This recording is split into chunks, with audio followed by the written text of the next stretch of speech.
थोडगा येथीलच आहे। हे जे अहमदपूर कुरोळा मार्गावरचा जो हा रस्ता आहे, या मार्गावर थोडगा गावालगतचा थोडगा नदीवरती झालेला पूल 4 महिन्याच्या आतला पूल आहे। हा निकषाप्रमाणे झाला नाही, त्याचा जो डिझाईन आहे तो डिझाईन प्रमाणे झाला नाही। या शासनानं व इथल्या या प्रशासनातल्या अधिकाऱ्यांनी याकडे दुर्लक्ष केल्यामुळं ही परिस्थिती निर्माण झाली आहे। आणि यामुळं संबंध गावकऱ्यांचं व या मार्गावरील प्रवास करणाऱ्या प्रवाशांचं एकच म्हणणं आहे की हा झालेला पूल हा रद्द करावा, हा साफ करून नवीन डिझाईन प्रमाणे पूल व्हावा आणि याचे दुष्परिणाम पुढच्या काळामध्ये होऊ नये व सार्वजनिक हितास धोका होऊ नये हीच सर्व गावकऱ्यांची मागणी। साहेब आज जेवारी हो आपण काहीच राहिलं नाही आमच्या संसारामध्ये बघा। तो का आता भिजून आणलेत, काहीच नाही, सोनं सुद्धा गेले 4 तोळे, काहीच आम्हाला काय झालं नाही बघा। हा सगळं गेलेलं आहे बघा वाहून। 3 वाजता गाडू जे कोणा 4 वाजे कोणा तर घरात जाताच येईना गेलो सर। 5 जण होतो आम्ही घरात। कोण कोण? आम्ही सासूबाई ते पोरग आमचा दीर आमचे जण होतो आम्ही। 5 जण होतो। तिथून उठलं की पाणी आम्ही आधीची काहीच काढला नाही। गाडू जे कोणा आमच्या सगळं गेले, काहीच राहिलं नाही साहेब। या घरामध्ये शिरले दमदम नाही बघा। कपाटा सुद्धा फ्रीज कूलर सगळंच होऊन गेले सर। अलीकडल्या रूमचं तर काहीच राहिलं नाही बघा, खायला नाही। कुटुंब आहे साहेब, खायला काहीच नाही। अक्षरशः काही इटा वाहून गेल्या, पसारा वाहून गेला, खायचं होतं ते ट्रॅक्टर वाहून गेलं, 4 पोते जुंदळे होते ते वाहून गेले, गहू वाहून गेले, अंगाला वस्त्र लेवाय नाही, ताट तांब्या नाही, वाटी देखील राहिली नाही। सगळं गेलं वाहून।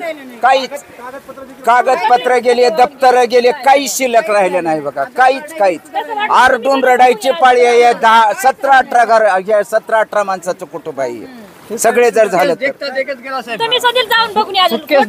गेला, त्याच्यामध्ये 3 तोळे सोनं होतं, 16,000 रुपये होते। आमचा ते मुलगा एक उडी मारून ते सुटकेस पकडण्यासाठी गेला, तर ते गोच्या खाला आणि पुढे ते यंत्र होतं, त्याला धरून पकडून त्यानं तेवढा बाहेर आला।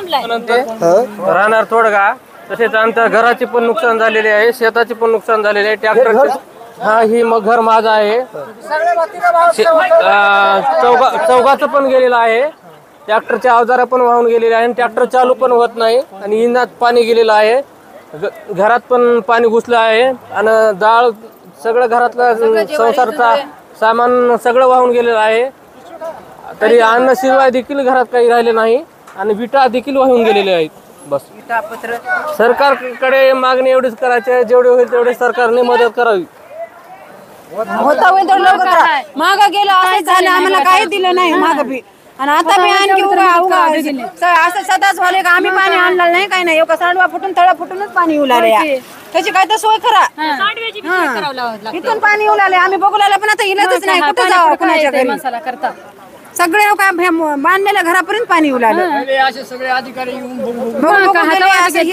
सांगा म्हणजे सांगावं लागलं आम्हाला। आज संध्याकाळी जर पाऊस पडला तर माणूस राहू शकत नाही, तळ्याची गॅरंटी नाही सर। म्हणले की म्हणायचं शाळेत चला खिचडी करता, म्हणायचं एखाद्याशी खिचडी खाण्यानं पोट भरते का आमचं सांगा तुम्ही? हा सरपंच म्हणले, चेअरमन म्हणले, सगळे तहसीलदार म्हणले, 5 किलो भरती होत्या का 28 माणसाला सांगा तुम्ही? खिचडीला भरती होत्या का आमची? आज संध्याकाळी भरपूर पाणी जर पडलं तर काय करायचं? खाण्यानं पोट भरते का सांगा? एक तेलाचा पुडा दिला, 5 किलो तांदूळ दिले, 5 रुपयाची पुडी दिली, मिठाचं झालं, एवढं दिलं आम्हाला, काहीच दिलं नाही बघा। काहीच झालं नाही, एवढ्यावर आम्हाला सगळं आमचं सारलंच केलं त्यानं। मला नाही ना फुलाट द्यावा बघा, एक आम्हाला फुलाट देऊन आम्हाला घराची सोय करावते। राहायला जागा नाही, खाला प्याला काही नाही, लेवा नेसाय काही नाही, आता हे जागेची तरी सोय करावं आम्हाला। मग जागा देऊन आम्हाला घर बांधायची सोय करावते, सोय करावं एवढं तरी शासनानं। आम्ही व्हिडिओ नका सर होते। नमस्कार, मी गुरव राजकुमार, ग्रामपंचायत अधिकारी थोडगा। या ठिकाणी पहाटे 5 वाजल्यापासून मी सरपंच, उपसरपंच, सदस्य, या गावचे पोलीस पाटील, चेअरमन या ठिकाणी हजर झालो। इथल्या नागरिकांना सूचना दिल्या की तुम्ही पाण्यामध्ये जाऊ नका।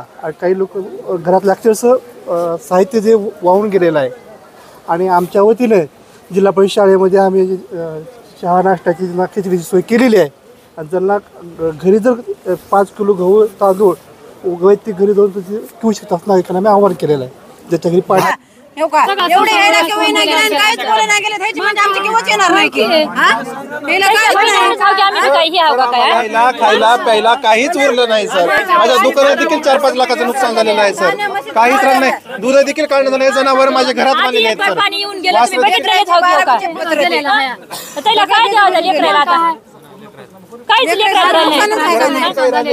ट्रॅक्टर करून पोट भरून खावले ट्रॅक्टर इंजन मध्ये पाणी गेलं. ट्रॅक्टर चालते का? 50,000 लागते त्या 2 ट्रॅक्टरला हे करायला. आता हा कुठून आणणार आम्ही? मग काय सालभर कामं केलं. एकंदरीत परिस्थिती पाहता हा खूप गंभीर परिस्थिती आहे. सर्व थोडगा गावामध्ये जवळपास 50% घरामध्ये पाणी घुसलेलं असून सांडव्याचा फ्लो वाढल्यामुळे आणि सांडव्याच्या मध्यंतरी भागामध्ये झाडे झुडपे वाढल्यामुळे हे पाण्याचा प्रवाह पसरून येत आहे आणि अतिवृष्टीनं थैमान घातल्यामुळे व पुलाचं काम हे थोडं निकृष्ट दर्जाचं झाल्यामुळे पुलाची उंची ही व्हायला पाहिजे होती. पहिल्याचाच पूल चांगला होता असं लोकांना वाटतंय. ह्या पूल भरला पण त्याच्यामधून जाण्याचा फ्लो कमी झाला. त्याची उंची आणखी वाढवून मध्ये आणखी गाले करायचे होते. ही सुद्धा त्या प्रशासनाची चूक झालेली आहे. एकंदरीत पाहता या 2-4 घरामधलं तर अक्षरशः काहीच राहिलं नाही. सर्व वाहून गेले. नामदेव तरडे, जगन्नाथ तरडे, मारुती तरडे आणि शिवानंद तरडे या 4 घरच्या लोकांना आता खाण्यासाठी सुद्धा जागा नाही.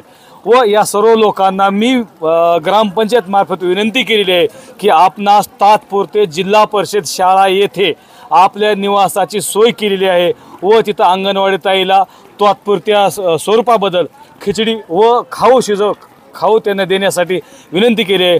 दुपारी पाणी ओसरल्याच्या नंतर त्याच्यावर आपण काय पुढील कारवाई करू हे सर्वांना मी पाचारण केलं. सर्व इथं अधिकाऱ्यांनी फोन आला. तलाठी मॅडम इथं आले, ग्रामसेवक साहेब इथं आले व प्रशासनाने गंभीरतेने दखल घेऊन सर्व गावकऱ्याला सहकार्य करावं. व प्रशासनाला दुसरी एक विनंती आहे माझी की माझ्या गावाच्या वरच्या बाजूला जवळपास 1000 फुटावरच मोठा साठवण तलाव आहे. तर त्या तलावाच्या खाली गाव असल्यामुळं गाव पूर्ण भीतीच्या वातावरणामध्ये आहे. तरी माझं गाव हे स्थळ पुनर्वसन करून वरच्या बाजूनं देण्यात यावं ही प्रशासनाकडे माझी सर्वात महत्त्वाची विनंती राहणार आहे. पुनर्वसन केलं तरच गाव.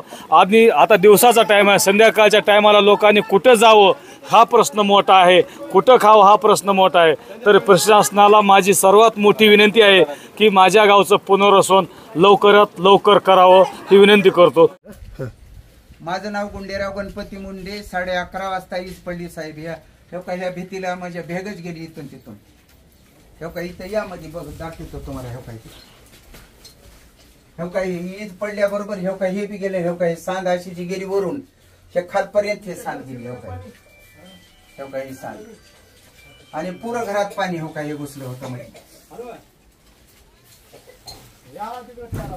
वजन साहेब इकडून बाहेरून बघा ईज पडली सांदच.